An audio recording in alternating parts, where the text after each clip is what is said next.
মধ্যপ্রাচ্যের চলমান যুদ্ধ বন্ধে বিভিন্ন পক্ষ যখন জোর তৎপরতা চালাচ্ছে, ঠিক তখনই নিরাপত্তা নিয়ে চরম আতঙ্কিত ইসরায়েলের নাগরিক ও দেশটিতে থাকা প্রবাসীরা।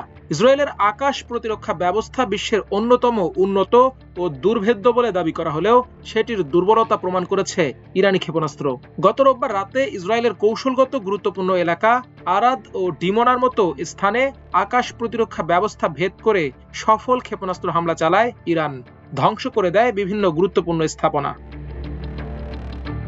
যদিও অধিকাংশ ইসরায়েলি নাগরিক চলমান যুদ্ধকে সমর্থন জানাচ্ছেন, কারণ তারা ইরানকে অস্তিত্বগত হুমকি হিসেবে দেখছেন। তবে একই সময়ে সরকারের সক্ষমতা নিয়ে প্রশ্ন উঠছে, বিশেষ করে শত্রুর রকেট ও ক্ষেপণাস্ত্র হামলা প্রতিরোধে আগের মতো সফলতা দেখাতে না পারার বিষয়টি সামনে আসছে।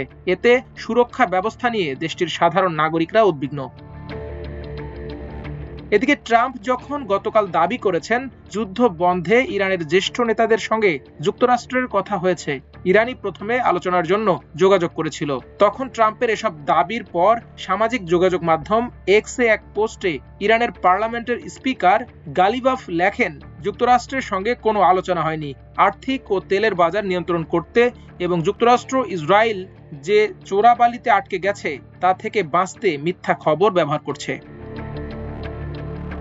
এমন একটি পরিস্থিতি সৃষ্টি হয়েছে, যুক্তরাষ্ট্র ইসরায়েল ও তাদের মিত্ররা যেন যুদ্ধ থেকে বেঁচে পালাতে চাইছে, আর ইরান তাদের ওপর চালানো মার্কিন ইসরায়েলি হামলার প্রতিশোধ ও স্থায়ী সমাধানে অটল। ঠিক এই সময়ে এসে ইসরায়েলিদের আতঙ্ক আরো অনেক গুণ বাড়িয়ে দিল চীন।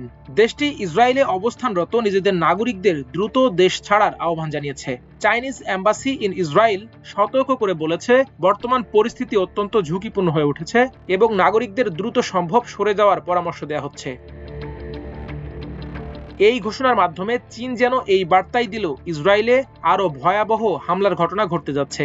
চীনের রাষ্ট্রীয় সংবাদ মাধ্যম সিনহুয়া এজেন্সির বরাতে জানানো হয়েছে, বেইজিং সরকার ইতোমধ্যে নাগরিকদের সরিয়ে নিতে নতুন একটি উদ্ধার অভিযান আয়োজন করছে। এই প্রক্রিয়ায় মিশরের সঙ্গে সীমান্তবর্তী তাবা বর্ডার ক্রসিং ব্যবহার করা হবে। চীনা দূতাবাস জানিয়েছে, ইসরায়েলের ওপর ক্ষেপণাস্ত্র ও ড্রোন হামলার সংখ্যা, পরিধি এবং তীব্রতা উল্লেখযোগ্যভাবে বেড়েছে। এতে হতাহত ও সম্পদের ক্ষয়ক্ষতি বাড়ছে। অনেক ক্ষেত্রে মানুষ সময় মতো আশ্রয় কেন্দ্রে পৌঁছাতে না পারায় হতাহতের ঘটনাও ঘটছে। এছাড়া ইসরায়েলে অবস্থানরত নাগরিকদের বিমানবন্দর, সমুদ্র বন্দর, বিদ্যুৎ কেন্দ্র, তেল শোধনাগার এবং সামরিক স্থাপনার মতো গুরুত্বপূর্ণ অবকাঠামো থেকে দূরে থাকার নির্দেশ দেওয়া হয়েছে। বিশ্লেষকদের মতে, কোনো দেশের পক্ষ থেকে এ ধরনের সরাসরি সরিয়ে নেয়ার আহ্বান পরিস্থিতির গুরুতর অবনতির ইঙ্গিত দেয়। এটি প্রমাণ করে যে চলমান সংঘাত এখন শুধু সামরিক ক্ষেত্রে সীমাবদ্ধ নেই, বরং বেসামরিক জনগণের নিরাপত্তাও বড় ঝুঁকির মুখে পড়েছে। এরই মধ্যে রাষ্ট্রীয় টেলিভিশনের বক্তব্যে ইরানের খাতাম আল আম্বিয়ার কেন্দ্রীয় সদর দপ্তরের মুখপাত্র ইব্রাহিম জুলগাফারি বলেছেন, ইরান অত্যন্ত দক্ষতা ও শক্তির সঙ্গে হরমুজ প্রণালী নিয়ন্ত্রণ করছে এবং এ বিষয়ে বাইরের কোনো দেশের হস্তক্ষেপের অধিকার নেই।